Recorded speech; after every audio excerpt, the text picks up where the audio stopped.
Hey everyone, welcome to Democracy Under Siege, a special series from the Daily Mind Brew. I'm Vanessa, and I'm so glad you're joining us today as we kick off this series. If you're concerned about the growing threats to democracy, you're in the right place. In this series, we'll explore how right-wing and authoritarian forces are working to dismantle democracy piece by piece. Today's episode is a little different because we're setting the stage for what's to come. Think of this episode as a guide to understanding the assumptions we're working with as we expose the coordinated attacks on democracy. With that, I'm passing it over to Digital Warrior to walk us through these key assumptions and the path ahead. Thanks, Vanessa.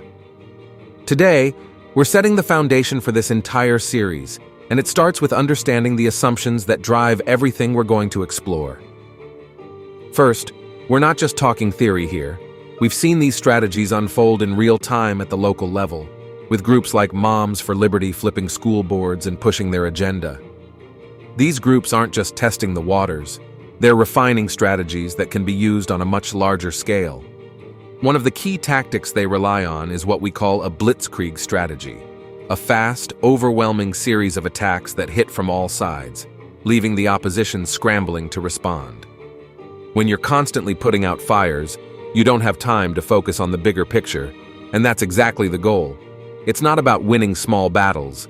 It's about creating chaos and seizing control while everyone else is distracted. The blitzkrieg strategy. So let's break down this blitzkrieg approach a bit more. In military terms, blitzkrieg means lightning war, a rapid, overwhelming attack that paralyzes the enemy before they can respond effectively. But in this context, we're talking about a political blitzkrieg, an effort to overwhelm opposition forces with a barrage of policy changes, legal challenges, and cultural battles, all happening at once. Moms for Liberty, for example, used this strategy at the local level. They didn't just fight on one front, they pushed for curriculum changes, banned books, and silenced opposition voices all at the same time. By the time local communities could react to one issue, 5 more were already on the table. It's chaos by design, sort of like the entire Trump presidency where one outrage followed another. And now we're seeing these tactics move beyond local school boards to state legislatures, and soon, to federal agencies. What started as a local takeover is now a blueprint for broader, more dangerous attacks on democracy. What's at stake? So why does this matter? Why should we care about these smaller local battles? Because these local efforts are testing grounds. They're where these strategies are refined before they're applied to larger arenas like the federal government.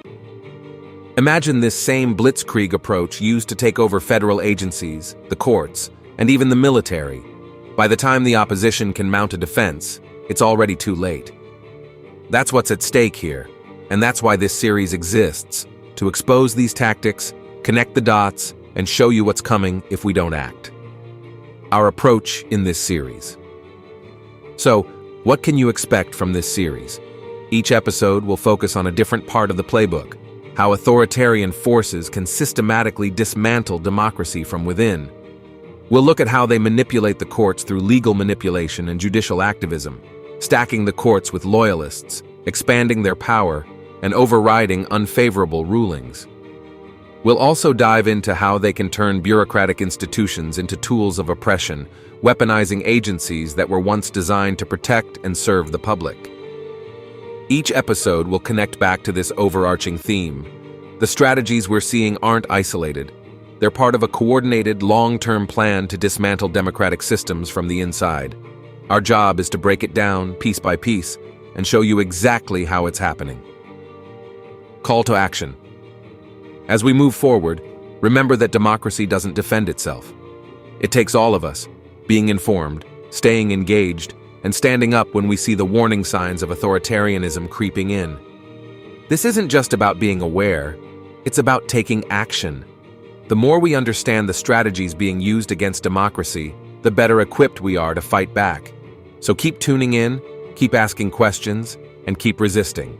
This is a fight for the future of democracy, and we're all in this together. That's it for today. In our next episode, we'll dive into legal manipulation and judicial activism, one of the key ways a rogue executive can manipulate the courts to consolidate power.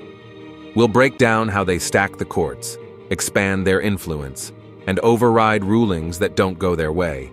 Stay tuned. You won't want to miss it. Thanks so much for joining us for this foundational episode. If today's discussion sparked some new insights for you, don't forget to like, subscribe, and drop us a comment with your thoughts. Your support helps us build a community of digital warriors, and together, we can protect democracy from these threats. And don't miss the next episode, where we'll break down exactly how courts can be manipulated to serve authoritarian agendas. You don't want to miss it. Until then, stay vigilant, stay informed, and let's keep defending democracy together.